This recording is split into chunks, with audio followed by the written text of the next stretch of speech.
dream I know deep up my feelings for you. The Labour Party House of Assembly members in the Southeast geopolitical zone called for the release of leader of the indigenous people of Biafra, Nnamdi Kanu, arguing that it will help to end insecurity in the zone. Moving on after this, we have the National Association of Nigeria Students said that the removal of fuel subsidy by the Bola Ahmed Tinubu-led administration has not achieved anything but rather worsened the fuel crisis in the country. But guys, before I commence fully, I welcome you back to my wonderful channel, Reality Latest Gist, your home of news and politics. I thank you all so much for joining us on today's news. If today is your first time of watching, kindly subscribe, like, comment, share. But don't forget to turn on the notification bell to get notified whenever I drop our video. To all amazing subscribers, thank you all so much for joining us. So guys, let's proceed. The Labour Party House of Assembly members in the Southeast geopolitical zone called for the release of leader of the indigenous people of Biafra, Nnamdi Kanu, arguing that it will help to end insecurity in the zone.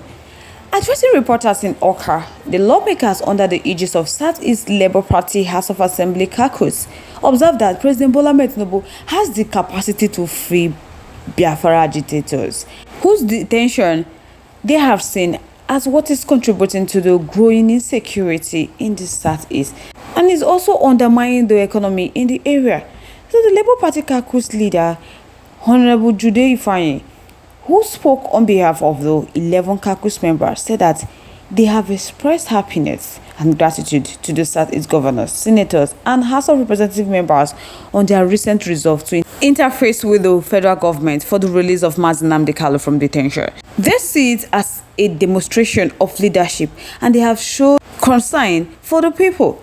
They therefore lend their voices in appealing to President Bola Ahmed Tinubu as a matter of urgency to release Nnamdi Kanu so as to, reduce the current ravaging insecurity in the zone. Because this insecurity has grounded the economy of the region and it has occasioned unprecedented loss of human lives as well as destruction of properties. So his release will act as a healing balm to the region and it will also encourage the feelings of oneness as a nation. It will also separate genuine agitators from criminals in the business of kidnapping. They have called on governors of the Southeast region to grant full financial autonomy to the state houses of assembly in accordance with the big constitution and the principles of separation of power.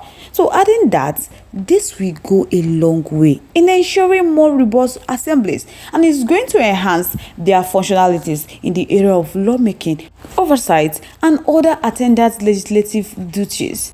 Honorable Ifeanyi said that following the example of the federal government, that it is going to deepen democracy in the state and it is going to ensure more quality and effective representation. The Southeast Labour Party caucus consists of lawmakers from Anambra and Enugu House of Assembly, and they include Honorable Barrister Jude Ifeanyi, Honorable Kingsley Udemezua, Honorable Nigeria Chidinma Mbacho, Honorable Nkechi Ubefi, and Honorable Justice Azuka. Others are Honorable Harrison Ogara, Honorable Eze Gebre, and semi other person. They were appealing to President Bola Ahmed Tinubu next because the Southeast governors and the lawmakers, senators have already appealed to President Bola Ahmed Tinubu to release the leader of the indigenous people of Biafra, Nnamdi Kanu, because of the insecurity ravaging the Southeast. So continued detention of Nnamdi Kanu is not going to bring peace in the Southeast. Rather, it will continue to increase the insecurity in the state.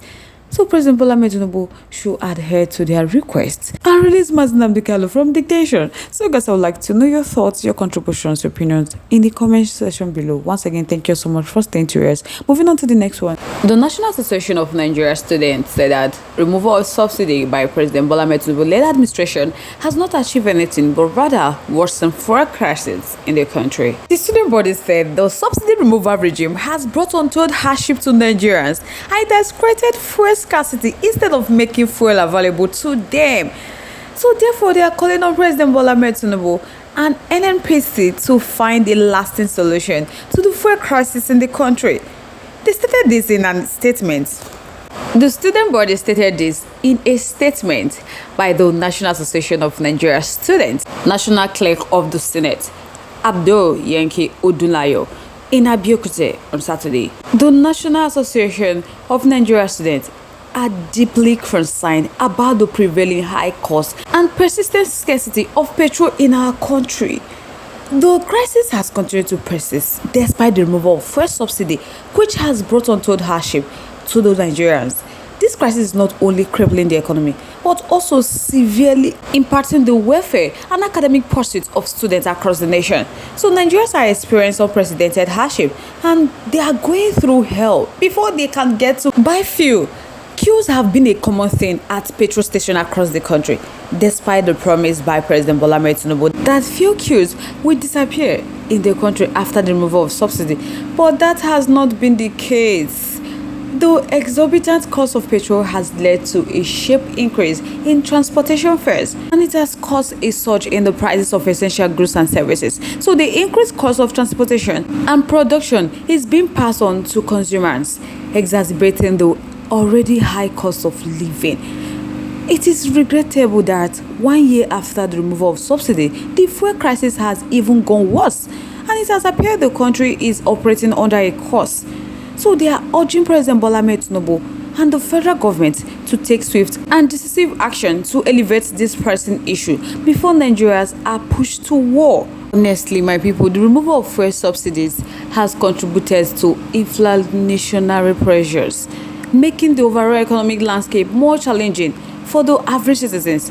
Inflation erodes the purchasing power of consumers, making it harder for individuals and families to meet their basic needs.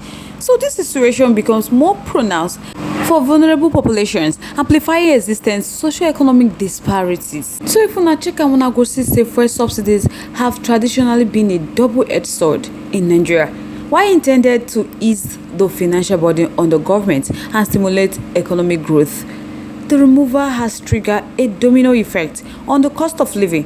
One of the most immediate and tangible consequences is the surge in fuel prices, directly affecting transportation costs and subsequently impacting the prices of goods and services. Transportation is the lifeblood of Nigeria's economic activity, and the majority of citizens heavily rely on it for their daily commutes. As fuel prices increase, the cost of transportation follows suit, resulting in a spike in the price of essential goods. So this triple effect is especially challenging for low-income earners who allocate a significant portion of their income to basic necessities. So guys, I would like to know your thoughts, your contributions, your opinion in our comment section below. Once again, thank you so much for staying to us. For more information, kindly subscribe to our YouTube page, Reality Latest Gist. Once again, thank you so much for staying to us.